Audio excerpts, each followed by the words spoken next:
Good morning po at happy Sabbath po sa inyong lahat. Bago po tayo magsimula magawitan, tayo po muna yung manalangin.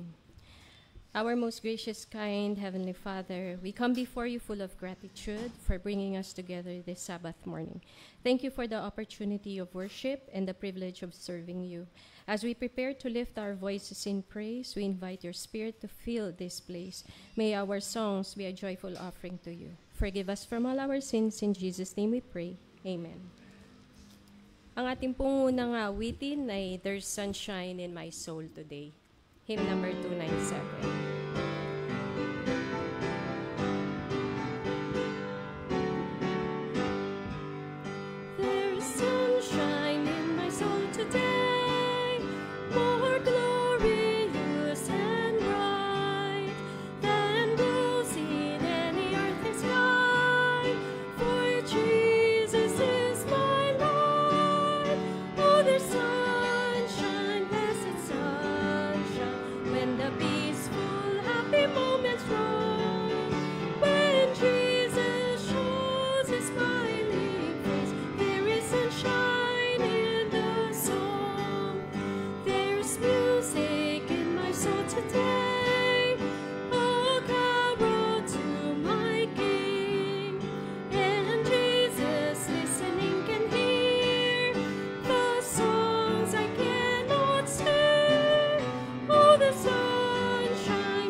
Sa ating pong susunod na awitin, hymn number 263, Safely Through Another Week.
May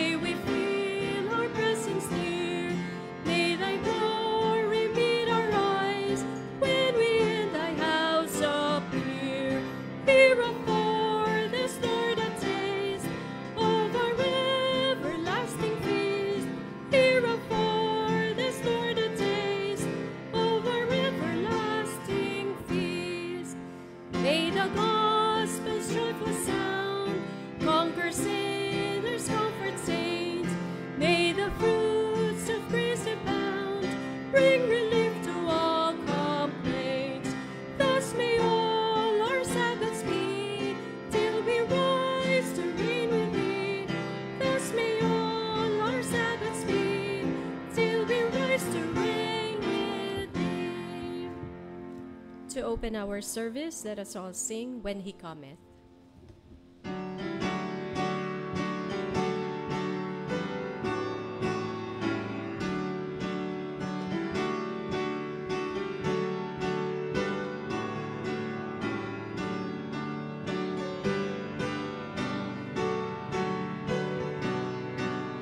Let us all stand.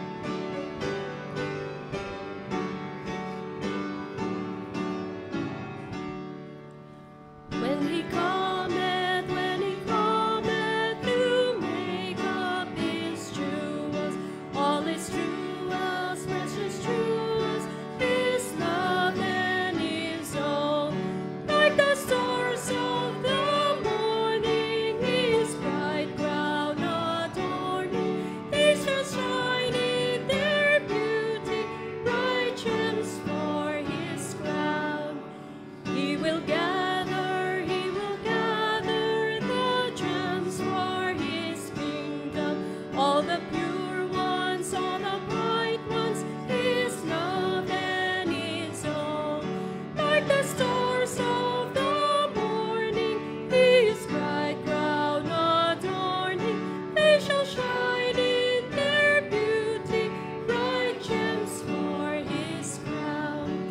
Little children who love their Redeemer are the jewels, precious jewels, His love and His own. Like the stars of the morning, His bright crown adorning, they shall shine in their beauty, bright gems for His crown. And the Lord passed before him and proclaimed, the Lord God, merciful and graceful, long-suffering and abounding in goodness and truth, keeping mercy for thousands, forgiving iniquity and sin by mean, clearing the guilty, vising the iniquity of the father upon the children and the children of the third and the fourth generation. Exodus 34:6-7. Tayo po'y lumuhod. Pas po na lang.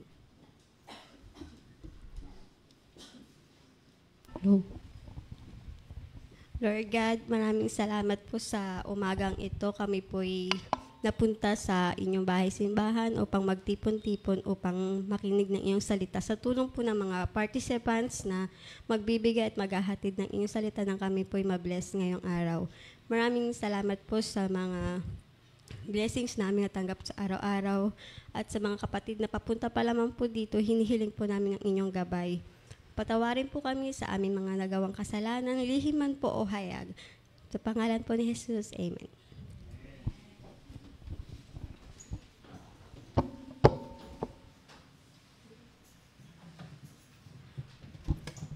Yan. So, happy Sabbath po mga kapatid. Good morning.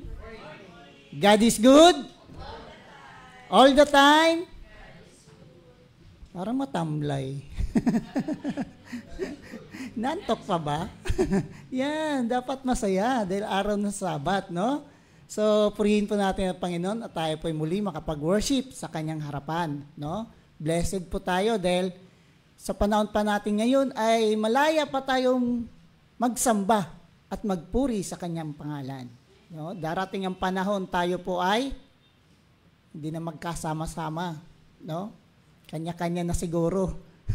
So sana ngayon pa lang palakasin natin ang ating panampalataya. No? Patuloy nating ihayag ang kabutihan ng ating Panginoon. Gusto ko lang i-share sa inyong experience ko nung Monday. Maiksi lang to. Kasi ngayon ko lang nakita yung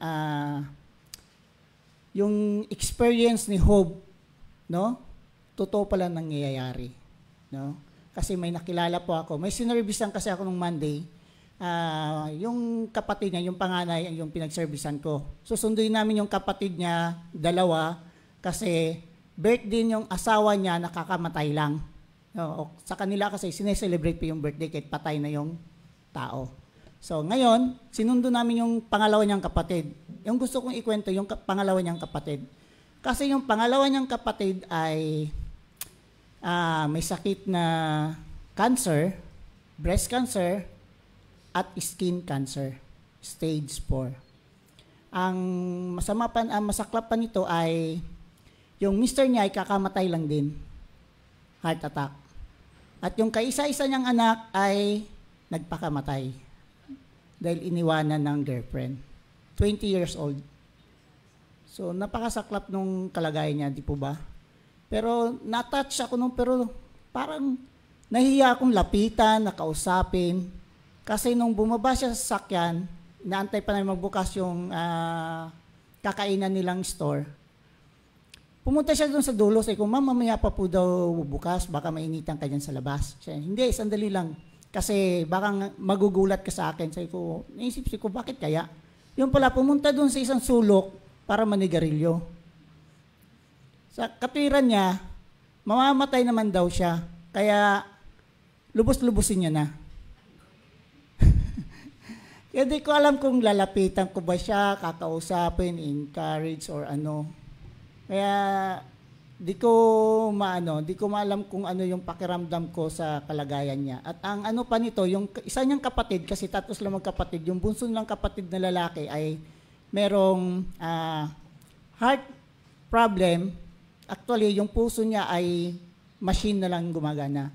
Every 7 years, pinapalitan. No, every 7 years. Siguro palitan yung baterya, ganun ba yung doc? Oh, yun. Ganun. Okay. Every 7 years daw yun. At ang, okay. Malusog na. Rechargeable na. Bali, ang gagastusin ay 1.5 M. No? So, yung pangalawang lang kapatid na may cancer, yun, inaasikaso na yung mga ari-arian para ibenta, ganun. So, napakasaklap. At sabi ko nga doon sa pinagsiservicean ko, makulit lang eh. Kung ma'am, di ko na po talaga, di ko na maiisingit yung schedule mo. Kasi nga, nag-grab ako, tapos pumapasok ako sa trabaho. Kaya, pinagbigyan ko lang yung engineer namin kasi nag-request na kailangan daw ng driver, on-call driver. So, pinagbigyan ko. Kasi, yung kamamatay lang din ng asawa nung pinagsiservicean ko. Siya po ay dating head ng HR ng QCGH. So, retired na po siya.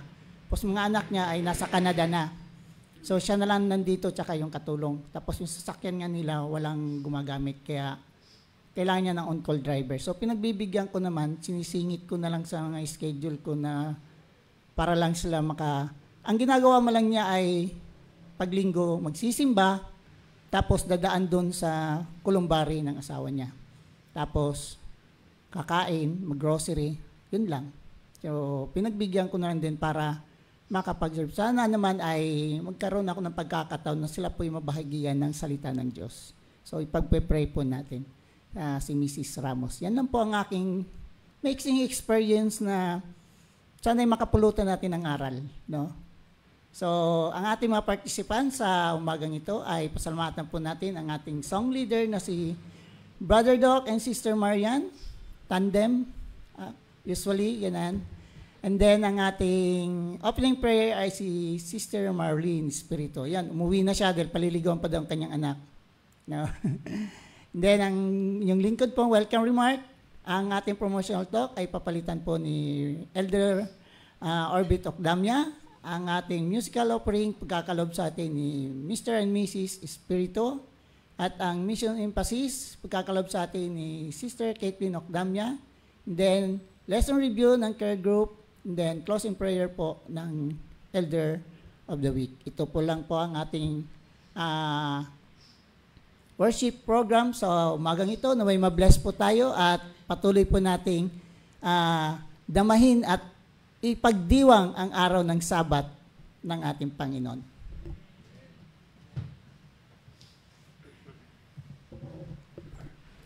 Thank you, Brother Eric. Good morning po and happy Sabat sa inyong lahat, mga kapatid. Parang napakarami natin napakarami nating kasamang anghel ngayong umaga. Alam nyo, yung ating God is good ay nag-level up na po. Ano, hindi na po good. Good lang ba ang Panginoon? Di ba, excellent ang Panginoon? Kaya ang sasabihin natin, God is excellent. Anong kasunod? All the time. All the time. Excellent. Ayan. Ano?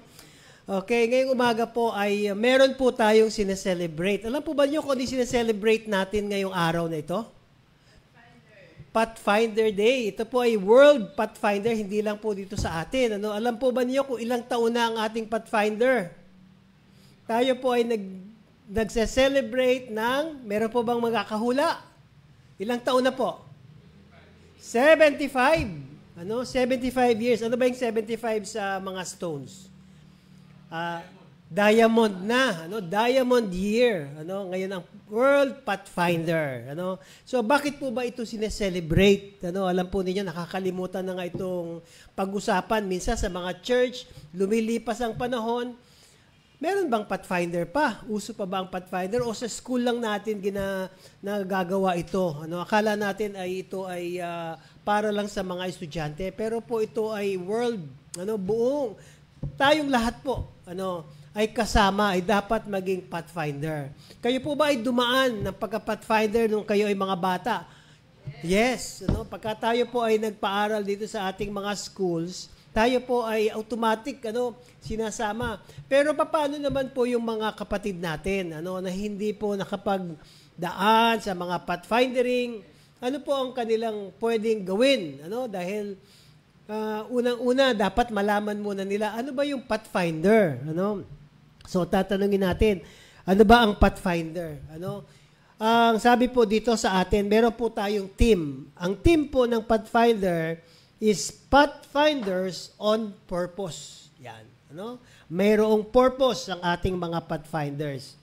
At kailangan po, alam po niyo tayong lahat ay hindi po tayo by chance or yung ating identity bilang mga Kristiyano ay hindi po tayo by chance lamang. Ano?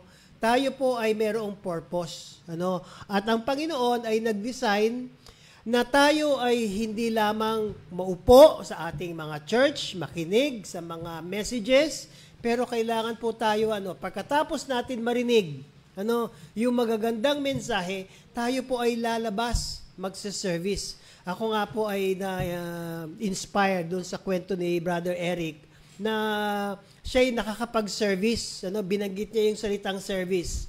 At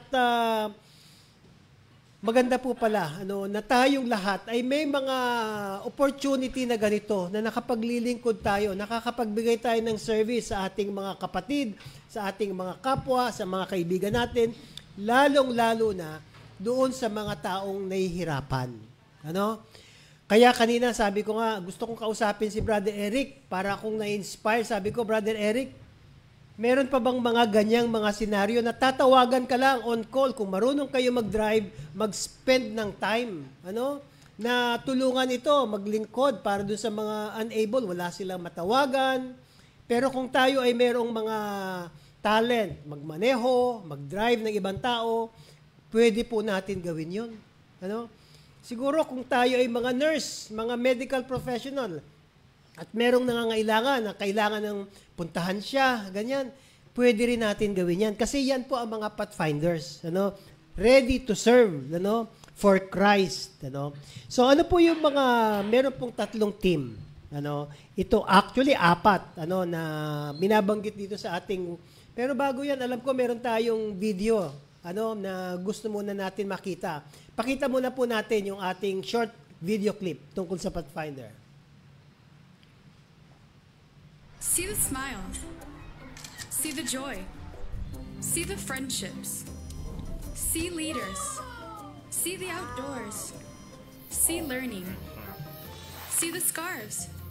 Pathfinders are a worldwide family, a tribe, a club that gets together to explore the outdoors, to learn new life-changing skills, to make a difference in our communities, following God with all our hearts. We are the Pathfinders. If you are between 5th and 12th grade, join a Pathfinder Club. Okay, so ayan po yung ating nakita natin, yung Pathfinder. Pathfinder Club. So tanong natin, ano ba yung Pathfinder Club? So dito po itinitrain tayo na maglingkod for service. So meron pong 4 na team na binabagay. Unang-una yung pong intentional living. Tayo po ay madalas nakafocus lang na parang nagdi-drift lang yung buhay natin. From time to time, kung ano lang yung mangyari sa buhay natin ngayon, babangon tayo pagkatapos natin matulog, kakain tayo, magtatrabaho, and then matutulog ulit pagkatapos natin kumain. Parang ganun na lamang yung nangyayari sa buhay natin. Nawawala po yung ating design ng Panginoon sa atin na tayo ay maglingkod, maging purposeful yung ating pamumuhay. Kaya kailangan po tayo ay laging nakafocus na meron tayong nagagawa, meron tayong contribution sa paligid natin, at I'm sure na napakarami niyan na kailangan mismo tayo mismo, hindi na po natin nga kailangan na tawagin pa tayo pero tayo na yung hahanap at mararamdaman po natin kapag naging intentional yung ating pamumuhay para sa iba, tayo po ay nabe-bless din. Unang nabe-bless tayo, nararamdaman natin ang Panginoon ay mas nagiging malapit sa atin. Kapag yun ang ating mindset, na tayo merong, sino bang aking gustong tulungan ngayong araw na ito? Ako'y merong mga 2, 3 oras na pwedeng gamitin. Minsan nauubos yung oras natin. Na pagka tinignan natin, sinamarize natin yung ating araw, parang merong kulang. O marami akong naaksaya. Gawin po natin yan. Sabi. Sumunod, service. It highlights being a servant and living a life of service for others. Parehas lang po natin halos yun. Kailangan po tayo ay tumutulong, gumagawa para sa iba. And then pangatlo, yun pong faith. It calls for intentional growth in faith and living according to God's love. Pagka tayo po ay nag-join sa Pathfinder, ay mararamdaman po natin na yung ating spirituality ay nag-grow. Dahil nagiging intentional po yung pag-aaral natin ng salita ng Panginoon. Nagiging mas malapit tayo sa Panginoon sa prayer, at yung pag-aaral natin ng Bible ay mas nagiging intentional. Kasi nararamdaman natin na tayo ay binabago ng Panginoon dito sa ating pinasok na Pathfinder Club. And last, yung pong ating identity. Ano po ba yung ibig sabihin? It speaks directly to the core identity of a Pathfinder, emphasizing that they are chosen and not by accident. Alam po ninyo, ang Pathfindering ay hindi po ito lahat ay interesado mag-join. Pero ito po ay para sa lahat. At yun po magdi-decide na mag-join ng Pathfinder, sila po ay hindi po aksidente na nakianib dito sa Pathfindering Club.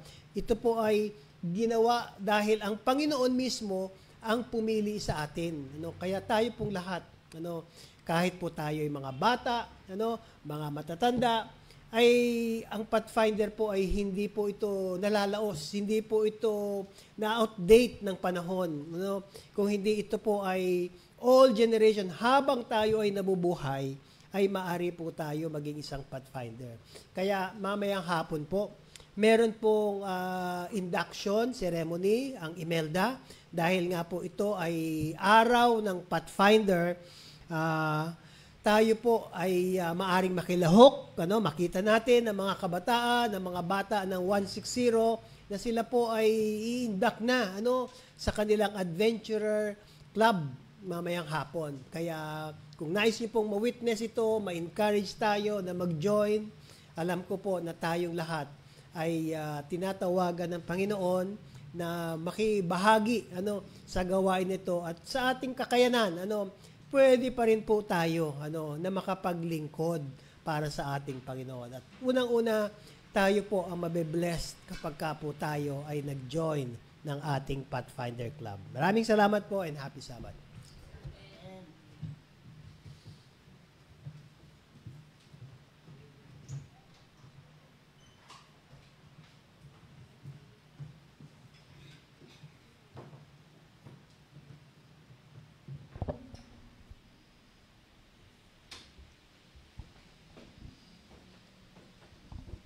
Hello.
nasa Diyos lamang.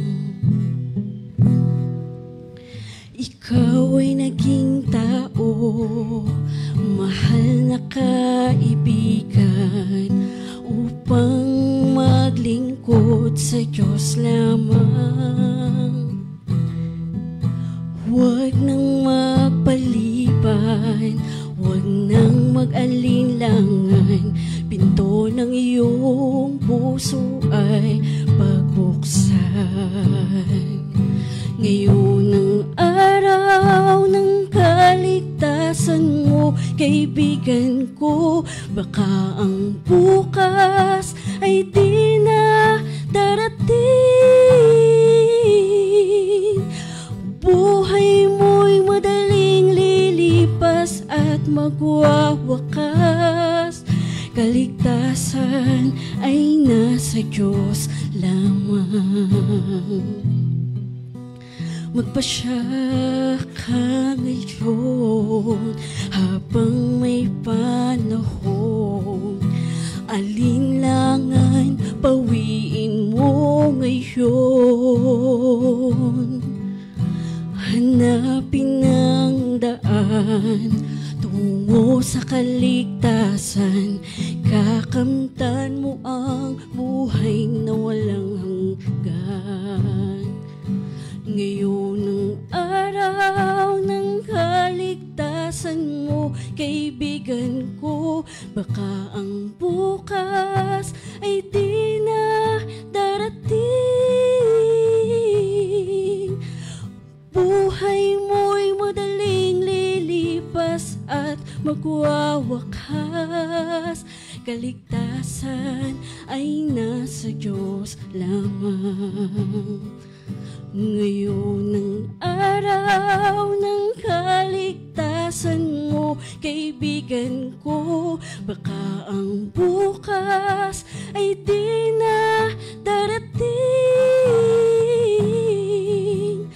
Buhay mo'y madaling lilipas at magwawakas, kaligtasan ay nasa Diyos lamang.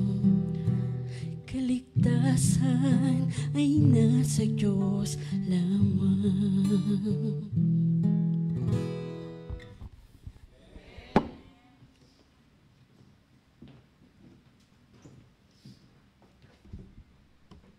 Yan, happy Sabbath po sa ating lahat. Ang mission emphasis natin ngayon ay matatagpuan or makita nyo sa Zambian rural community. And then, ang ini-emphasize dito is yung Chitanda Lumamba Adventist Hospital. So, itong Chitanda Lumamba Hospital, Adventist Hospital, isa siyang bagong open na Adventist Hospital kung saan yung mga taong nakatira doon or nearby, ang work nila ay seasonal mais farmers. And then, kung saan rainy season lang yung nagpa-plant sila nung mais nila. Tapos, hindi siya enough for extra income, pang personal use lang siya. And then, sa community na yon, ang alcoholism tsaka teenage pregnancy ay mataas. And then, pagdating naman sa public transpo, ang kanilang public transpo ay usually small and large trucks. Yun yung mga dumadaan lang to carry passengers in the back. Since rural community siya, hindi common yung bus or yung taxis. Madalas yung mga tao doon naglalakad lang. So before mag-exist yung Adventist Hospital ng Lumamba, ay ang ginagawa ng mga tao doon pag meron silang mga sakit or may mga dinadamdam, ay mga pupunta lang sila sa small walk-in clinic. Tapos yung small walk-in clinic na yun sa community nila, ino-offer lang doon ay yung bare essentials. So bale, ang ideal setting doon is pag may kailangan talaga ng urgent care or urgent need, di ba patawag sila ambulance. Kasi yung ambulance doon, iisa lang. Tapos yung ambulance na yon, parang shared pa siya ng iba pang mga small clinics. Bale, kung kailangan mo ng ambulance, say yung patient, kailangan niya talaga pumuntang hospital, ang nearest hospital ay 90 kilometers away. So mag-aantay si patient ng ilang hours or even a day para makabook ng ambulance papunta dun sa hospital. So, tulad nito, isang usual scenario daw is yung mother, buntis, manganak na. So, arrive siya dun sa local clinic, and then yung clinic tatawag ng ambulance. Since yung ambulance naman, book siya, either 6 hours, 12 hours, or even a day, para maka-book sila ng ambulance papunta sa nearest hospital. So ngayon na bukas na yung Adventist Hospital, hindi na necessarily pupunta dun yung mga pasyente na naka-ambulance. Nag-share pa din yung hospital sa ambulance na yun with the small clinics. So isang beses daw, may babae na buntis na pumunta sa Adventist Hospital, dala-dala siya ng ox cart. So, yung nakasakay siya doon sa ox cart, and then in labor siya, tapos accompanied siya ng half-dozen family members. So sa Zambia, common yon yung patients na accompanied sila ng mga family members nila. So, natuwa yung expectant mother na yon, yung buntis na yon, na nakahanap sila ng Adventist Hospital kasi bukas siya, and then yung doctor available. Natutuwa siya kasi di na daw niya kailangan mag-antay ng ambulance para lang pumunta sa isang malayong ospital. So, yung Adventist medical team na yon, na-deliver nila yung baby kahit may complicated procedure, pero successful naman. And then, afterward, yung new mother na yon ay nakauwi siya ng madalian lang kasi nga, nearby lang yung hospital. So, although may hospital na, about 200 babies are born every month dun sa small hospital. Sa hospital na yon, small lang yung maternity ward nila. And then, another occasion naman, merong 5-year-old boy na na-hospitalize kasi tas kailangan i-cast yung leg niya.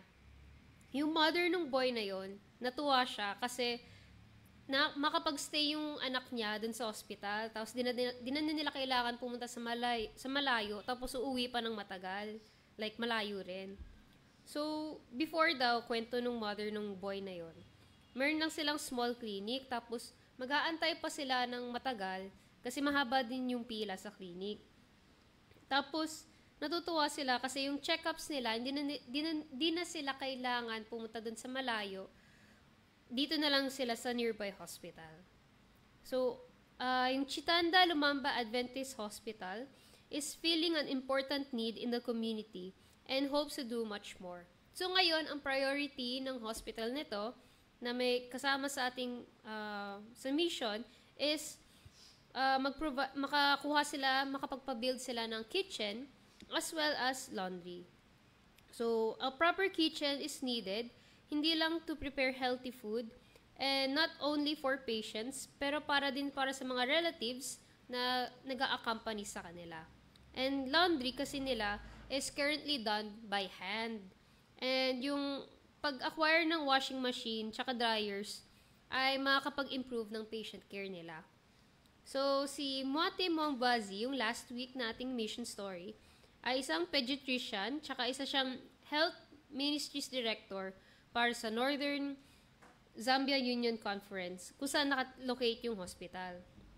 So, sabi niya, we are open but we are in dire need of your help. So, yung 13th Sabbath offering natin ay makakapag-help sa Chitanda Lumamba Adventist Hospital na makapag-open sila ng much-needed kitchen and laundry nila. So, ayun lang po, and happy Sabbath.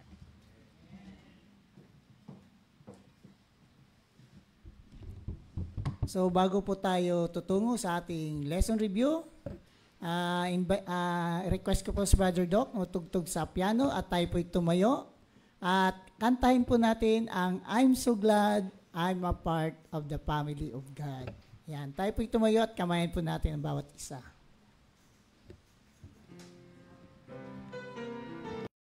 Ako po si Pastor Jan Alexis Mercado at patuloy po kayong sumusubaybay sa paglilingkod na ipinagkakalob po sa inyo ng 3 Points Ministries. At maraming salamat sa ating Panginoong Diyos na ang ating pong pag-aaral na ito ay nagpapatuloy. Patuloy na ating pong naipapahayag ang mabuting balita mula po sa kanyang mga salita. I hope you're enjoying yung series po na ito ng Exodus. Makikita po natin, even though the book is very old, ito pa rin ay meron pa rin tayong mapupulot o kapupulutan pa rin natin ito ng mga leksyon. Meron pa rin tayong mga makukuhang, mga magagandang, mga prinsipyo kung paanong tayo ay dapat mamuhay. Sapagkat ang Exodus po, it's the journey nila towards the promised land. And we, in ourselves, we are in a journey.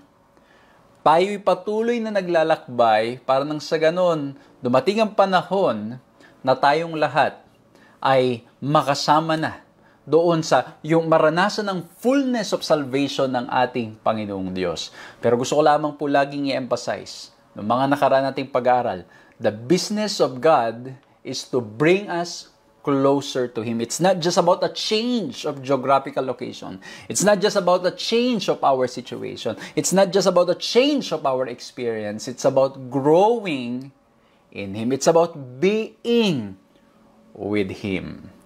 At kung ito po ang unang pagkakataon na nakakasama namin kayo, please like, subscribe, hit the notification bell para ma-notify po kayo sa mga pag-aaral na aming ginagawa. At mga kaibigan, mga kapatid, sa lagi na po naming mga kasama, paki-share nyo po itong link na ito o ito pong ating pag-aaral na to sa mga nanonood sa social media upang nang sa ganun ay maging kapakinabangan. Hindi lamang po sa inyo, kundi maging sa mga kaibigan ninyo at mga mahal nyo sa buhay. By simply sharing the video, hindi po ninyo alam how that simple sharing can impact the lives of those people around you. Ang dami ko pong mga testimonies, mga karanasan, na mga buhay na na-bless, nakinabang po sila'y binago ng ating Panginoong Diyos just because a friend shares something online. I hope that you can be that friend online para po sa mga tao na nandyan, na naghahanap ng pag-asa ng kasagutan at hopefully yung pag-aaral na ito ay maging pagpapala po. Hindi lamang sa inyo, kundi sa mga tao na makakapakinig nito sa pamamagitan ng pag-share nyo po sa kanila. At muli po gusto kong kunin ang pagkakataong ito to say thank you very much to all of you, mga kapatid ko, mga kaibigan ko, mga taga-subaybay. Maraming salamat po sa inyong patuloy na pananalangin at pagsuporta upang nang sa ganon ang gawain natin ay magpatuloy. It's only through His grace and through His love and mercy na tayo po'y tuloy-tuloy na nagagawa ang mga ganitong uri ng pag-aaral. Maraming salamat po at nawa po'y patuloy pa po kayong pagpalain at maraming salamat po sa pag-share ng inyong blessings at pag-pray at sa pangangamusta po ninyo at talaga pong marami pa po tayong gustong gawin na mga pangangaral at ganoon din po paglilingkod online and hopefully we can do it by God's grace. Maraming salamat po. Okay, simulan po natin sa pamamagitan ng isang panalangin. Ama po naming Diyos, dakila't makapangyarihan sa lahat. Maraming salamat po at ngayon po'y narito na naman kami upang mag-aral. Lord, we are excited. We want to hear from you. Tulungan niyo po kaming marinig ang inyong tinig. At patnubayan niyo po kami, mahal na Diyos. Maraming salamat dahil alam po namin kasama namin kayo ngayon at hindi niyo kami kailanman pababayaan. Purihin ang inyong pangalan. Maraming salamat sa banal na Espiritu na magpapaunawa sa amin ng aming mga pag-aaralan ngayon sa pangalan ng aming Panginoong Yesus. Amen. Amen. Muli po, isang mapagpalang panunood sa inyong lahat, mga ginigiliw na mga kaibigan at mga kapatid. Patuloy po ko ninyong sinusubaybayan ng pag-aaral ng Aklat ng Exodus. At ang topic po natin ngayon, please show me your glory. Kung kayo po ay bibigyan ng pagkakataon at sasabihan kayo ng kaibigan ninyo, kapitbahay ninyo, at sasabihin niya itong mga katagang itong, please show me your glory. The question is, what will you show them? Normally, dito po sa ating mundong ginagalawan, dito po kung saan tayo nabubuhay, pag sinabing, please show me your glory, madalas ay we will show our achievements. We will show what we have attained in life. We will show yung mga collections natin. We will show what kind of house maybe we have built. We will show yung mga bagay na ating na-acquire narating habang tayo ay nasa lupang ito. When we are asked to show our glory, I think many would have that idea, would have that mindset to show what they have, to show what they have acquired, to show what they have achieved in life, to show all the rewards. Pero ibahin natin ang ating Panginoong Diyos. Dahil ang ating Panginoong Diyos, when He was asked by Moses to show His glory, iba pong pinakita niya. Ang sabi po ng ating key text sa Exodus 34:6-7, "And the Lord passed before him and proclaimed, the Lord God, merciful and gracious, long-suffering and abounding in goodness and truth, keeping mercy for thousands, forgiving iniquity and transgression and sin, by no means clearing the guilty, visiting the iniquity of the fathers upon the children and the children's children to the third and fourth generation." Mas pag-uusapan pa po natin ito sa mga susunod nating mga points dito po sa pag-aaral natin. But this is an amazing time or amazing God that we have. Kasi bakit po? When He was asked to show His glory, He could have shown Him, look at what I've created. Look at the universe. Look at the animals. Look at how your body is created. No, pwedeng ganun ang ginawa ng ating Panginoong Diyos. Pero ang pinakita niya ay walang iba, kundi ang kanyang kabutihan, kaawaan. At ito, mga kapatid ko, mga kaibigan ko, should also call us. Para nang sa ganun ay mag-reflect. Ano ba talaga yung pinakamahalaga dito sa buhay na ito? Baka masyado tayong busy acquiring things. Again, mga kapatid, di ko po sinasabing masamang magkaroon ng mga bagay. Don't get me wrong. Okay magkaroon ng mga ganyan. Pero baka minsan, sa pag-acquire natin ng mga bagay na yan, nawala tayo ng focus, nawala tayo sa ating Panginoong Diyos. And that's why, dito po sa pag-aaral natin ito, I want to share with you 3 points na nawa po maging madaling paraan para maunawaan, madaling paraan para ma-share ninyo sa mga kaibigan ninyo at sa mga mahal nyo sa buhay, at maging madaling paraan para maalala po natin itong pag-aaral ng Exodus chapter 33 and 34. At hopefully, ay ito po ay maging blessing sa inyong lahat. And kung meron po kayong ibang napulot, pakishare nyo po doon sa mga nanonood sa social media, sa comment box, para po nang sa ganun ay mabasa ng iba. At maging magandang paraan din para po yung mga nakikinig at sumusubaybay nito ng live, ng replay, or kung ano man, ay sila po ay makikinabang at mabibless sa mga reflections po ninyo. At kung na-miss nyo nga po pala yung mga nakaraang videos, nasa YouTube po namin yan. It's easy to search. Search nyo lang po at yan po ay makikita nyo po para masubaybayan ninyo yung development ng ating mga pag-aaral. And so let me begin with my first letter, C. The first letter, C, as I look at Exodus chapter 33 to 34, ang number 1 ko pong nakita dito is the importance of communication. Well, alagay ko po, even in marriage, even in counseling, we emphasize so much on communication. Kasi maraming mga pag-aaway, maraming mga kaguluhan nang gagaling sa hindi pagkakaroon ng communication or miscommunication. Or minsan naman ang nangyayari ay hindi nabibigyan masyado ng panahon ang pakikipag-usap, and that's why hindi natin nakikilala, and that's why it's advisable to have at least 1 hour a day na makipag-communicate po tayo sa ating mga partners, sa ating mga asawa. And sa pamagitan po noon, you get to know the person. You get to know, kung ano yung kanyang sinasabi, kung ano yung kanyang nararamdaman. So, communication is very important. Pero pagdating po dito sa ating pag-aaral, it's not about just communicating with your partner. It's not just about communicating with your friends. It's not just about communicating with your employees or your employers. Dito po ay makikita po natin yung kahalagahan ng maintaining a quality and consistent communication with God. Mababasa po natin sa Exodus chapter 33, 7-9. Ang sabi po ay ganito, "Now Moses used to take the tent and pitch it outside the camp, far off from the camp, and he called it the tent of meeting. And everyone who sought the Lord would go out to the tent of meeting, which was outside the camp.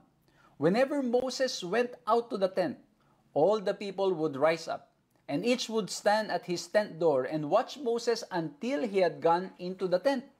When Moses entered the tent, the pillar of cloud would descend and stand at the entrance of the tent, and the Lord would speak with Moses. Makikita po natin dito sa text na ito kung paanong si Moses ay talagang nagsiset aside ng oras, ng panahon, ng lugar na ang tawag po doon ay tent of meeting. Iba pa po ito doon sa sanctuary, no? Iba pa po doon sa later on yung tabernacle na tinatawag. Ito ay isang lugar na sinet aside ni Moses na kanyang itinayo, and in there the Lord would talk to him. Many times sa banal na kasulatan, makikita po natin Moses going to the mountains, talking to God. But this is a good opportunity for us to learn from this experience that Moses set aside a place where he can talk and speak with God. Ito po'y magandang refleksyon para sa bawat isa sa atin. How are we giving ourselves that opportunity, that space, that time, para tayo ay makipag-usap rin sa ating Panginoong Diyos? Hindi po ba sa ating mga, halimbawa sa mga nakikinig na mga kabataan, pag kayo ay manliligaw, kayo ay may nagugustuhan, di ba? You're setting aside a time na makipag-usap sa mga mag-asawa.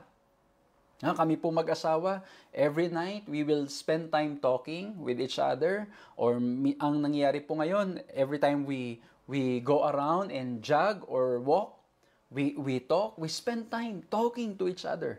At nakita po namin yung kahalagahan nito. It helps us understand ano yung damdamin ng isa't isa, ano yung nasa isip ng isa't isa. At dito po, si Moses, he's spending time, he's setting aside a time and a place to talk to God. And alam nyo mga kapatid, ang ganda, no? We can only assume na he's putting it outside, far off from the camp, so that, with the busyness of life, he will still hear, in the silence of it all, he will hear the still small voice of God. Amen? Di ba, madalas pag tayo ay nasa busy mga lugar, o kaya naman tayo nasa syudad, di ba, sobrang abala natin, sobrang tayo ay maraming mga ginagawa. Pero Moses would spend time with God. Marahil meron pong mga sumusubaybay ngayon na talagang sinasabi ninyo, naku, busy ako, pastor.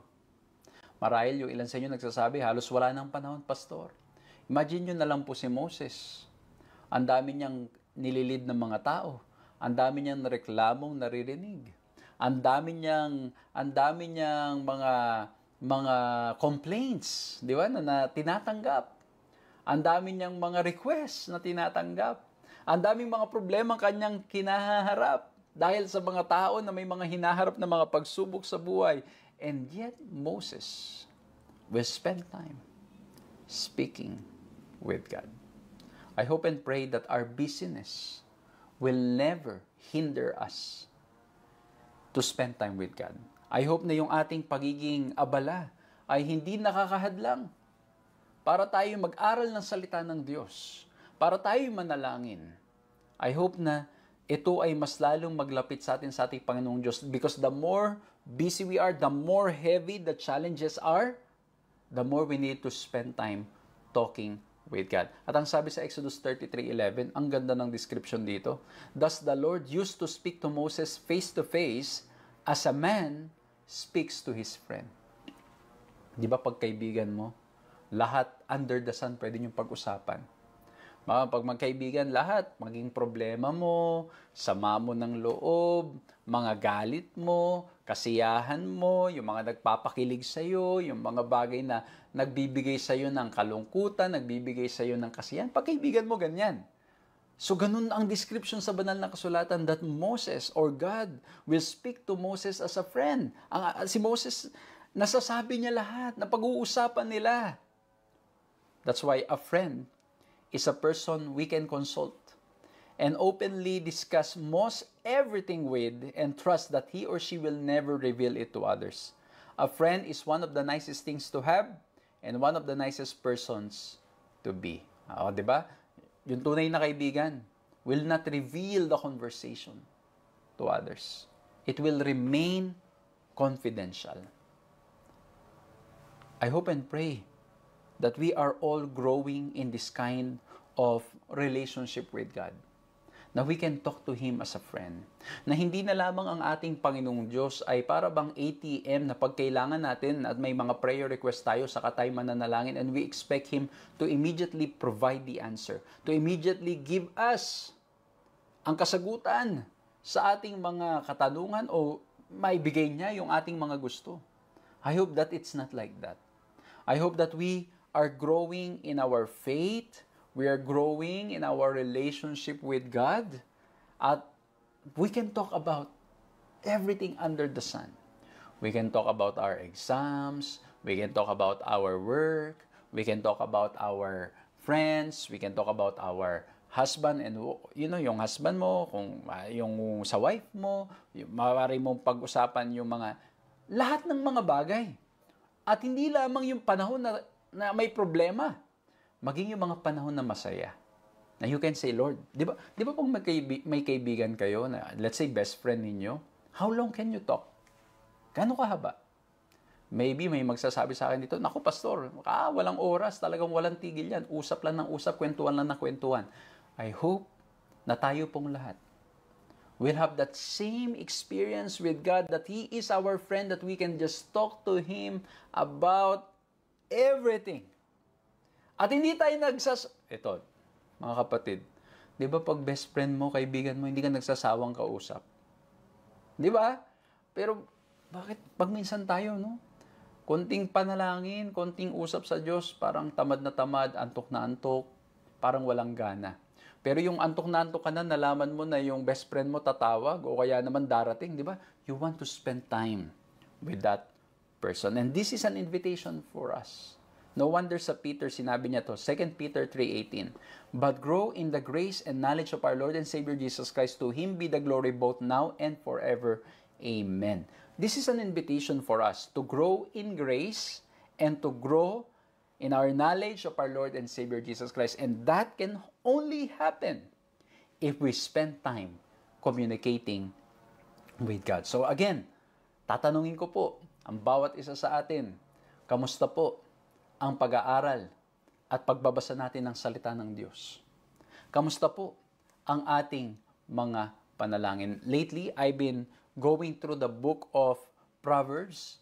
At alam niyo mga kapatid, ang dami ko ng mga favorite text doon. Pero ngayong binabasa ko siya ulit, sabi ko, ang gaganda pa nung iba pang mga passages. Di ba minsan kasi na-emphasize natin yung mga Proverbs 3:5-6, di ba? Trust, di ba? Yung mga yan, yung about trusting in the Lord, na-emphasize natin yung mga a merry heart, do it good like a medicine. Pero sobrang dami pang mga magagandang text. And lately, I've been very active sharing that sa aking pong personal na Facebook page. I'm sharing short clips. Nasi-share din naman yan dito po sa ating sa ating Facebook account o sa Facebook page ng ating ministry ito. So, I'm sharing yung mga nababasa, napakaganda. Napakaganda. So my question is, how is our time with God? How is our Bible reading? Siguro isa pang tanong, how's our prayer time?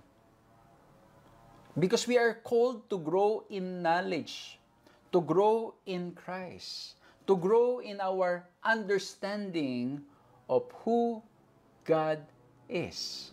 At ang paraan para mangyari ito ay patuloy na pag-aaral ng salita ng Diyos, pananalangin, at sa bawat araw na tayo'y naglalakbay sa mundong ito, ay ating itinutuon ang ating mga puso't isipan sa Kanya, and we allow Him to talk to us in every situation, in every circumstances.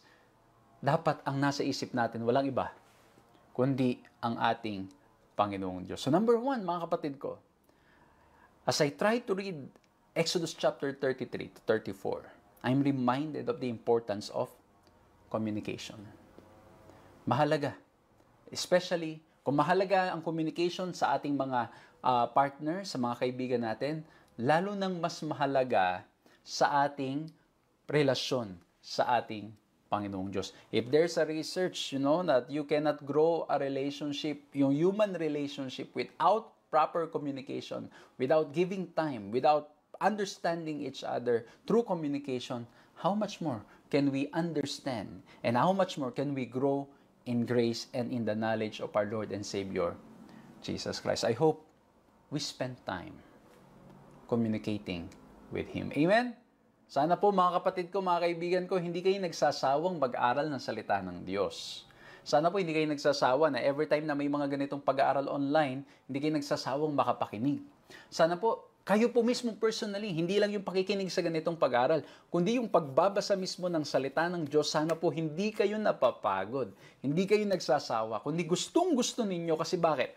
In reading the Scripture, nakikilala natin ang ating Panginoong Diyos. Ang lagi ko po sinasabi, it's not just about knowing the facts. It's not just about knowing the details of the story. It's about knowing who God is sa ating mga binabasa. So number 1, we look at communication. Number 2, titingnan po natin, nakita ko po dito, sa Exodus chapter 33 to 34, ine-emphasize din po yung second letter C, which is character. Okay? Bakit character? Kasi ang sabi sa Exodus 33 to 13, show me your way that I may know you. Grabe si Moses. Mga kapatid, mga kaibigan, si Moses has been talking with God many times. He has been conversing with God. He has been opening up to God. He has been talking to God. But him telling these words in Exodus chapter 33:13, show me your way that I may know you. Kumbaga parang titignan natin, i-evaluate natin, kitang-kita mo na ang way ng Diyos mula pa lang dun sa Exodus. Dun pa lang sa Egypt. Kitang-kita mo na ang way ng Diyos mula nung tinawag ka pa lang niya sa burning bush. Kitang-kita mo na ang way niya mula nung nag-provide siya ng pagkain sa bayan ng Israel. Kitang-kita mo na yung way niya doon sa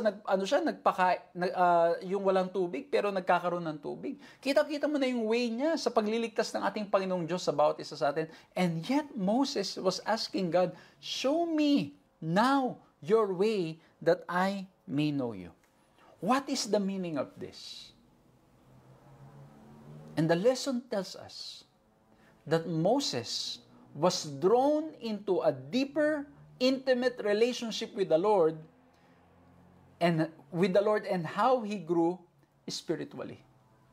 He was so much into his relationship with God that he realized after so many years of spending time with God, talking with God, experiencing miracles after miracles, he realized that his knowledge of God is not enough.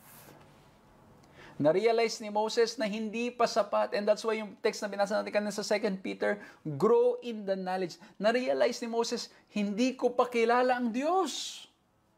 At kung kilala man marahil ni Moses, napakalimitado pa. He was able to realize how limited he is, how great God is.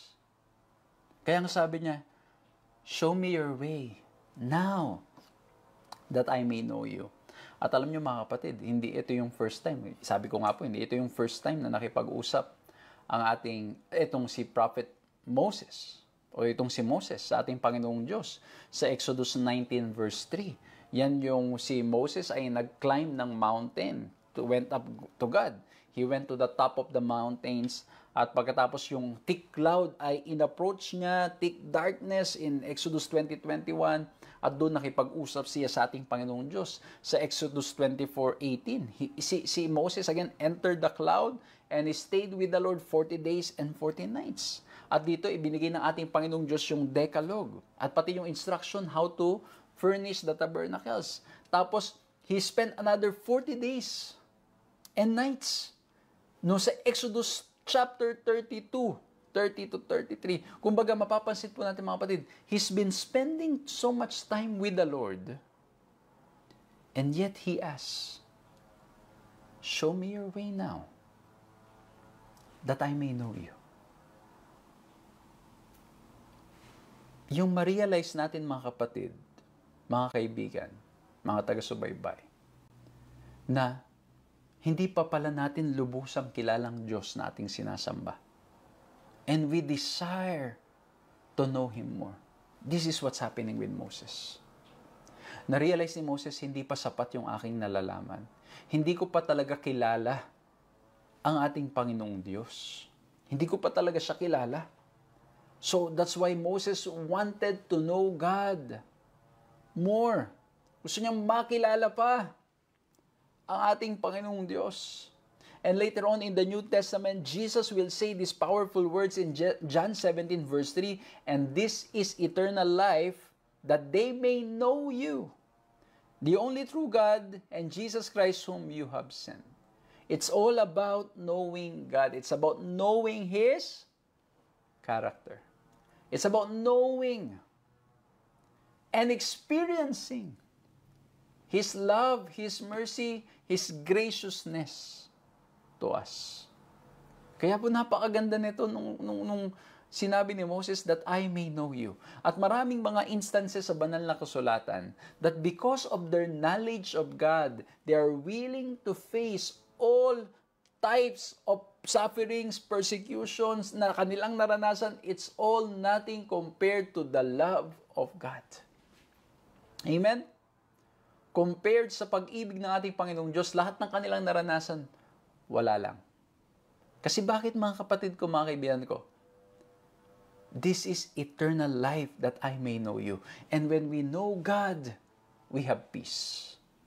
Alam niyo yun mga kapatid, mga kaibigan, maybe sa mga nanonood ngayon, i-relate natin sa ating mga buhay. Maybe some of you are in the valley of decision. Some of you are waiting for something. You don't know what lies ahead. Hindi mo alam kung yung sa trabaho mo ba ay okay ka pa ba, o ikaw ba ay matatanggal o malilipat. Hindi mo alam kung yung hinihintay mo na mga result ng iyong health clearance ay magiging okay ba yung result. Naghihintay ka marahil ng visa and you're waiting na hopefully ma-approve, and you've been praying na makuha to. Maybe you're waiting for the result of your job interview. O kaya naman, naghihintay kayo ng result ng exam. May exam kayo, maaaring sa school, o kaya naman yan ay board exam. Anong ba mga exam yan? At naghihintay kayo, and alam mo yun, madalas yung paghihintay ay nahihirapan tayo maging peaceful. Nahihirapan tayo na maging payapa. Kasi bakit? We are nervous na baka ano kaya magiging resulta, ano kaya mangyari. But if we know God, there will be complete peace in our hearts. Hindi tayo mangangamba. Hindi tayo mamumroblema. At tayo ay mananatiling at peace. Why? Because we know God. And because we know Him, we know that He is in control. Amen? Amen ba? Diba? Kaya po sa lahat ng hinaharap nating mga pagsubok at problema, this is very important, that we know God. Because the more we know Him, the more na magiging peaceful ang ating buhay. Yes, may mga uncertainties. Marami yan. Dito sa lupang ito, kahit ako po sa inyong lingkod, maraming uncertainties. Maraming mga bagay sa mundo natin na we are not in control. Pero ang mahalaga, nasa ating Panginoon tayo. Dahil nasa ating Panginoon tayo, we are in complete peace. Alam nyo, ito mga kapatid, mga kaibigan. Sa inyong pamumuhay sa lupang ito, may mga bagay na you're out of control. Even what people will tell you, you cannot control that. Kung anong iisipin nila sa inyo, you are not in control of that. Minsan may stress ka, maiinis ka sa mga bagay na yan. But if you know God, you know that you're in safe hands with God. Because at the end of the day, what matters most is that God knows you. God knows the truth. Amen? So, number 2, character. It's about knowing who God is. That's why, if we continue reading in Exodus 33:18-19, ang sabi na ni Moses, ito yung title natin, Moses said, "Please, show me your glory." And he said, "I will make all my goodness pass before you, and will proclaim before you my name, the Lord, and I will be gracious to whom I will be gracious, and will show you mercy on whom I will show mercy. When God was asked to show His glory, He mentioned His character. Sabi ng Panginoon, papadaanin ko yung goodness ko, yung kabutihan ko, yung graciousness ko, makikita mo. That's why a while ago I said, most of the time when we are asked to show our glory, ang naiisip natin is to show our achievements, to show what we have done so far, to show the list of all our rewards, to show our collections. Madalas yan ang pinapakita natin when we are asked to show our glory, but in here, we are being reminded that God's glory is His goodness. It is His character. Sabi ng Diyos, ipapakita ko sa iyo. At babasahin natin niya sa Exodus 34. Ipapakita ng Diyos sa kanya ang kabutihan niya. At hindi lang po yun. In reality, God has been showing His goodness, His mercy, not just to Moses, but to everyone. Kaya lang, minsan mga kapatid, hindi natin nakikita ito. Diba? Madalas ano po nangyayari sa atin? We're blinded with what we want to happen. We're blinded with our expectations. Minsan, di ba, pag mananalangin tayo, meron tayong gustong sagot. That's why hindi natin napapansin, dumaan yung kabutihan ng Diyos. Kumaga, nandun na. Sa atin, pinakita na ng Diyos, and yet we are so blind to see. And Moses in here, I believe Moses has been seeing the goodness of God. Moses has been seeing the graciousness of God. Pero in here, talagang yung prayer ni Moses o yung request ni Moses, show me your glory, I believe that it's also a prayer of, Lord, open my eyes that I may see clearly your character and your love for everybody. Di ba? Kasi madalas hindi natin makita kasi blinded tayo ng ating mga expectation, blinded tayo ng mga gusto natin mangyari. And that's why when He asks to show me your glory, in a way, it's a prayer that says, open my eyes. Remove those barriers, those obstacles, those walls na humaharang para nang sa ganun hindi ko makita ang kabutihan mo. At kung ipagpapatuloy natin yung pag-aaral sa Exodus 34:1-2. Ito na, kasi doon sa 33, sabi ng Panginoon, papakita ko sa iyo. Ngayon, dito na sa Exodus 34:1-2. The Lord said to Moses, cut yourself 2 tablets of stone, like the first. I will write on the tablets the words that were on the first tablets which you broke. Be ready by the morning and come up in the morning to Mount Sinai and present yourself there to me on the top of the mountains. So, makikita po natin, again, di ba binasag ni Moses because of his anger towards the people. And now, dadali niya ngayon yung kanyang mismong prepare na 2 tablets at susulat ng Panginoong Diyos. Yung kanyang muling 10 utos. At alam niyo mga kapatid, he's being invited to go to the mountains. Sa Mount Sinai. I'm so blessed mga kapatid. Yung Mount Sinai na sinasabi po na possible Mount Sinai in Egypt. Kasi alam niyo po, pag pinag-aralan niyo po yan, ang dami nilang mga suggestions ng possibility ng Mount Sinai. Okay? Possible na dito daw, dito, ganyan. Pero yung traditional view ng Mount Sinai, I had the chance to go there. And when you're on the top, it's so quiet. Mga kapatid, napakatahimik. Kasi alam niyo po, yung pinuntahan namin, halos wala ngang mga puno eh. Halos talagang, at napakatahimik. Parang talagang everything is so quiet, so silent. Wala kang ibang marinig na tunog or kahit ano paman. And I was like imagining and praying and I was like telling myself, Lord, maybe this could be the reason, no? Na why yung mga conversation has to go to the mountains because it's a very quiet place that allows me to concentrate and really try to hear the voice of God. At alam niyo mga kapatid, ito na yung pang-7 eh. Kasi yung mga record ng akyat ni Moses, nasa ano yan? Yung una, Exodus 19:3-7. Yung pangalawa, Exodus 19:8-14. Yung pangatlo, Exodus 19:20-25. Exodus 20:21, 24:23, and verse 3. Exodus 24:9-12-18, and Exodus 32-15. At yung ika-anim, Exodus 32:30-31. And now, again, he would go up in the mountain. Makikita po natin how much Moses has been enjoying communicating with God. Kaya po ito, he is being asked very early in the morning, you go to the mountains. At pagdating po sa verse 6 and 7, di ba sabi niya doon sa 33, I will pass. Papakita ko sa iyo yung aking goodness. I will make all my goodness pass. At pagdating sa verse 6 and 7, the Lord passed before him and proclaimed, the Lord, a God merciful and gracious, slow to anger and abounding in steadfast love and faithfulness, keeping steadfast love for thousands, forgiving iniquity and transgression and sin, but who will by no means clear the guilty, visiting the iniquity of the fathers of the children and the children's children to the third and fourth generation. So makikita po natin, nung nag-pass, ang nakita ni Moses was God's goodness. And that's why it's about the character of God. It's about His love, His mercy, His grace.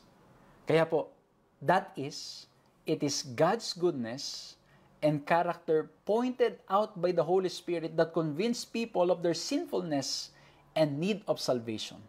Indeed, when we look at the cross and know who was there, the Lord Himself, and why He was there, because He loved us, and this was the only way to save us, we have the greatest revelation possible of His goodness and character. And that's why it's not just about knowing the facts. It's not just knowing about the details. It's about knowing who God is. At alam niyo mga kapatid, ito po, I've come to realize in my many years of service that it's possible to know so much about the Bible. Sobrang daming alam sa salita ng Diyos. Sobrang daming kaalaman pagdating sa mga trivia, pagdating sa yung mga details, yung mga katanungan, which is good. Alam niyo, maganda alam natin, di ba po? Pero ang nangyari po, may mga ilan, at even myself, I was a victim na I'm so busy knowing the facts and details para lagi akong may pangsagot, lagi akong may pangbara dun sa mga kausap ko. And then I miss the most important point, which is to know God. Kasi po pag nakilala natin ng Diyos, there will be a change in our lives. At i-discuss ko po yan. Sa Exodus 34:10, kita pa po natin lalo ang kabutihan ng Diyos. Behold, I make a covenant before all your people. I will do marvels such as have not been done in all the earth, nor in any nation, and all the people among whom you are shall see the work of the Lord, for it is an awesome thing that I will do with you. Again, after na nagkasala, Moses intercede, and now the Lord showed His goodness, showed His mercy, showed His graciousness in Moses, and now in 34:10, ang sabi ng Panginoon, I will make again a covenant. Alam niyo yun, ulit-ulit na ang Diyos ang nag-i-initiate na makipagkasunduan sa bayan ng Diyos. At ulit-ulit na ang bayan ng Diyos at maging tayo ang lumalabag doon sa kasunduan natin sa ating Panginoong Diyos. And yet, God will again reach out to us. At ang sabi ng Diyos, I will do this. I will help you. I will make you like this. But of course, we know that in the covenant, in order for that to happen, we need to fulfill our role, our part in that covenant, which is to follow what the Lord tells us. Yung pagsunod ay mahalaga. Yung pagsunod ay napaka-importante. Kasi bakit po? Doon nila mararanasan itong mga pangakong ito if they stay within God's love. Ito po lilinawin ko. Yung pagsunod, mga kapatid, mga kaibigan, is because we have realized and we have seen the goodness, the mercy of God. At yung pagsunod natin ay dahil ayaw nating mawaglit o mawala sa kabutihan, sa presensya ng pag-ibig, sa presensya ng ating Panginoong Diyos. We want to stay in His love, and that's why we want to obey. Because in our disobedience, linalayo natin ang sarili natin sa ating Panginoong Diyos. Nilalayo natin ang ating sarili sa Kanya. And that's why we obey. Because we have experienced His goodness and mercy. Naranasan natin ang kabutihan niya, and so we obey, we want to stay in His love. At pagdating po sa Exodus 34:27-28, and the Lord said to Moses, "Write these words, for in accordance with these words, I have made a covenant with you and with Israel." So he was there with the Lord 40 days again and 40 nights. He neither ate bread nor drank water, and he wrote on the tablets the words of the covenant, the 10 commandments. Mga kapatid, mga kaibigan, imagine no water, no bread, simply enjoying the presence of God. The presence of God supplied everything that he needs. Because he's in the presence of God, everything he needs is provided. At ang nangyari, gusto ko dito, yung pinasulat ulit, yung covenant. Mga kapatid ko, mga kaibigan. Kasi bakit? Para nang sa ganun, alam ng mga tao. May mababasa ang mga tao. Ito, pagpapakita na naman ng goodness ng Diyos. Him making a covenant and asking Moses to write it so that people will always be reminded every time they see itong mga bagay na nakasulat na ito. Mga kapatid ko, mga kaibigan ko, I hope that as we read our Bibles, as we spend time serving the Lord, as we dedicate our time, our lives, we exert effort to serve the Lord, I hope and pray na ito pong ginagawa natin ito, we're not missing the character of God. We're not missing to know God. At yung nakakakilala sa Diyos, na naglilingkod, makikita po yan. Kasi bakit yung next point natin is the word change. Ano nga po yung first point natin? The first point is communication. The second point is, ano po yung second point? Character. And now the third point is change. Bakit change? Kasi mapapansin po ninyo sa Exodus 34:29, after his conversation with God, si Moses, sabi sa verse 29, when Moses came down from Mount Sinai, with the 2 tablets of the testimony in his hand. As he came down from the mountain, Moses did not know that the skin of his face shone because he had been talking with God. Ang sabi dun sa text, his face was shining because he was talking with God. Pero magandang katanungan dito, he has been with God so many times. Going to the mountain, spending 40 days and 40 nights, sa ating Panginoong Diyos, bakit ito lang yung record na sinabi na ang mukha niya ay nagliliwanag? Maraming beses na. Pero ngayon lang na talagang nagliwanag yung kanyang mukha. At mga kapatid, ang ganda ng pagkakasabi dito. It was only when he, Moses, understood God's goodness and kindness, and he completely opened himself to God because of the beauty of his character, that Moses was transformed and his face shone. Our hearts and minds can experience a change when we surrender to God and allow Him to be the Lord and King of our lives. Only when we realize the goodness and the mercy and the beauty of God's character, na magbabago, magka-transform, mag-change ang ating buhay. And I believe also, as I tried to look at all those instances of Moses talking to God, being in His presence, and now this one, it's after he has seen and understood the goodness of God. And that's why when he came to the people, his face was shining. Mga kapatid, mga kaibigan, ano pong gusto nating bigyan pansin dito? Those who truly know God, there will be transformation in their lives, in their actions, in their words, in how they do things. May pagbabagong mangyayari sa ating mga buhay. We do not remain the same. Kaya po yung sinasabi ko kanina, mahalaga na malaman natin ang salita ng ating Panginoong Diyos. Mahalaga na malaman natin yung mga detalye, yung mga trivia, mga details. Mahalagang malaman natin yan. Pero kung hindi natin kilala ang ating Panginoong Diyos, there will be no transformation in our lives. Mapapansin nyo po yan. Minsan po, ngayon, ang social media, ang nangyayari, ang social media sa halip na maging pagpapala, minsan nagiging curse sa marami. Ginagamit ang social media, pangsabi ng mga hindi magaganda, pangbubuli, nagagamit pag minsan para nang sa ganun, maglabas ng mga hindi magagandang mga saloobin. At alam niyo mga kapatid, sa paggawa natin ito, lalo na kung tayo'y mananampalataya, nakikita mga kapatid that we really need the Lord. Kaya po, I always advise na sa pag-aaral ng salita ng Diyos, kailangan makilala natin ang Diyos at pag nakilala natin siya, magbabago ang ating mga buhay. Kung tayo po ay nag-aaral ng Bible, sobrang daming alam, o meron tayong mga, alam mo yun, yung nakikita natin sobrang galing sa Bible.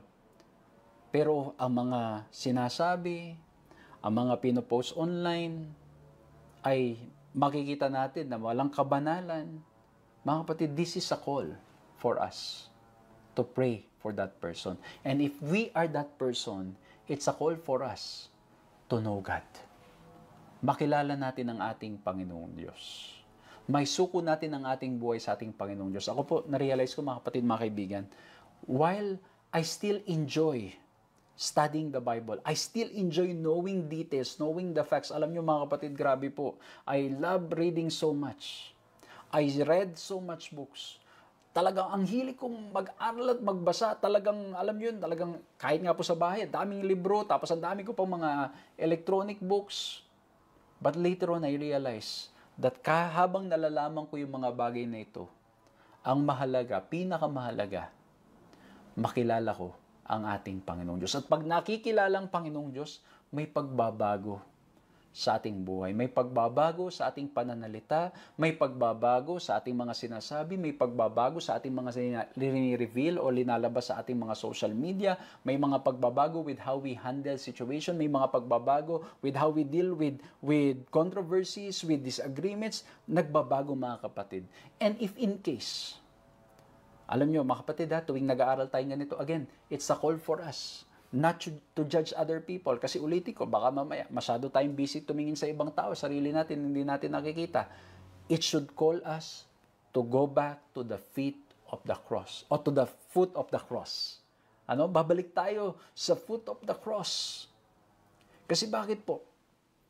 Sa pagpunta natin sa ating Panginoon Jesucristo, mauunawaan natin kung gaano siya kabuti at mapagmahal. At ito naway magbago sa ating mga buhay. Mabago yung paraan natin ng pagsasalita, pagsabi, ng pagkilos natin. Makikita ang ating Panginoong Diyos. There will be a change. Just like with Moses, yung mukha niya nagliliwanag. Ganon din tayo mga kapatid, magliliwanag ang ating buhay sa mga tao sa ating kapaligiran.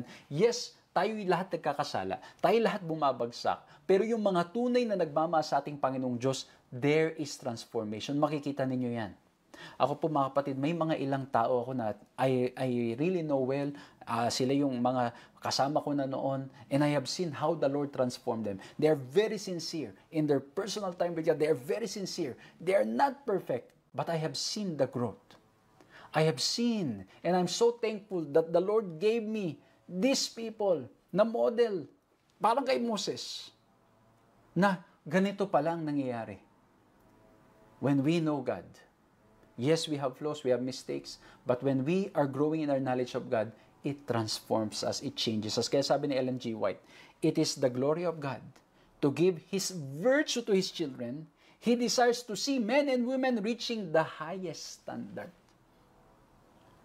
Nababago, lumalago sa pagkakilala sa ating Panginoong Diyos, nababago ang ating mga character. In 1 Corinthians 4:9, ang ganda nito, for it seems to me that God has put us apostles on display at the end of the procession, Like those condemned to die in the arena, we have been made a spectacle to the whole universe, the angels as well as human beings. Kumbaga mga kapatid, parang naging display. Para kang magiging display na tinitingnan ng mga tao, why is this person so different? Why is he standing for the truth kahit ng mga tao sa paligid ay hindi na tumatayo sa katotohanan? Bakit itong taong ito ay willing to be straightforward for the sake of the truth, and at the same time, he says it with all the love in his heart? There's difference. There's a change. Moses is a model for us, demonstrating what God can do for us when we allow him to change our characters and to mold us into his divine image. This is what Paul means when he talks about walking in the newness of life. I hope and pray that as we communicate with God, as we get to know the character of God, I hope that there will be a change in our lives. Nababago tayo, hindi dahil ipinilit natin, kundi dahil naranasan natin ang kabutihan at pagmamahal ng ating Panginoong Diyos. Nawa po'y na-bless kayo dito sa pag-aaral natin. Again, we talk about 3 points: communication, character, and change. And I hope that every day will be an opportunity for us to know God more. Let's pray that the Lord will open our eyes, that we may see Him, that we may see His character, that we may see His goodness sa lahat ng mga nangyayari sa ating buhay. Purihin natin, Panginoong Diyos. Let's bow our heads and let's pray. Maraming salamat po, mahal na Diyos, sa aming napag-aralan ngayon. Salamat po sa mga paalala. Patawarin kami sa mga maraming pagkakataon, Lord, that we don't spend much time communicating with you. Sa sobrang kaabalahan po namin, naisip namin, Panginoon, na pag kami ay nanalangin pa, baka masayang yung oras. Hindi namin nare-realize, Lord, na baliktad po pala. The more we miss our time with you, the more na mas mahihirapan kami sa buhay na ito. Lord, tulungan niyo po kami, tulad ni Moses, na makita po ang inyong kabutihan lalo pa. Lord, open our eyes. Please show us your character, Lord. Show us your glory. And Lord, tulungan niyo rin po kami, that the more we get to know you, the more we realize and we see how good and how loving you are, mabago po nawang aming mga buhay. Lord, maraming salamat po dahil napakabuti ninyo.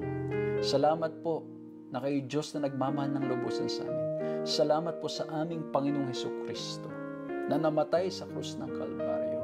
At salamat, Panginoon, na sa pamagitan ng aming Panginoong Hesukristo, we can see truly, we can see it more, that you are a God of love, God of justice, God of truth, and God of mercy.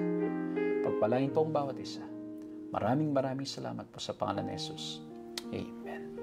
Maraming salamat po sa inyong ginawang pagsama sa ating programang ito. Nawa po'y na-bless po kayo at nakinabang po kayo.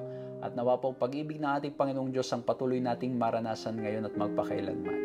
At pakishare po patuloy ang ating pag-aaral na ito para mas marami po ma-bless. At muli po maraming salamat sa inyong pag-pray at pag-support sa ating mga ministries both online and face-to-face. At by God's grace po, we will continue doing this, giving our 100% best, all for the glory of God. Purihin ang kanyang pangalan. Magkita-kita po tayong muli sa susunod na pag-aaral. God bless you all.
Ayan, so maraming salamat sa ating mga teachers at naliwanagan po natin ang ating lesson at marami po tayong natutunan. So bago po tayo mawit sa ating closing song, ay basahin ko lang po ang ating Sabbath School offering nakarang Sabat.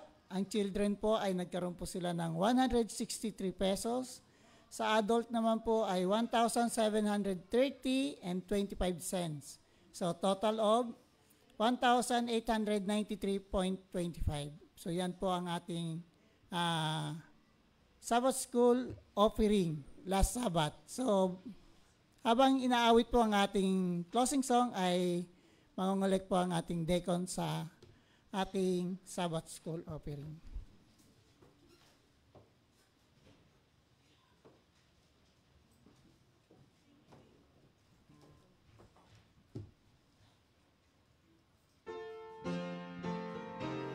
Tayo po'y tumayo.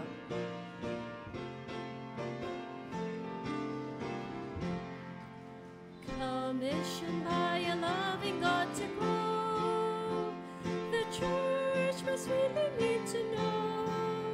Here and there equipped each one to, who will give their all so others may do. Yes, oh yes, I will go with my church and urge and to behold high God's torch, proclaim God's love, prepare one and all, by living like Christ, make each man whole. You and I be involved, no time to waste, reach the world, go serve, heal and teach. As Christ's disciples we must hold, Christ is coming soon, share this blessed home. Yes, oh yes, I will go with my church and urge and truth behold high God's torch, proclaim God's love, prepare one and all, by living like Christ, make each man whole. Not by might nor by power, but by His Spirit. This is my vow, I will go. Oh yes, with my church I will go. I will go.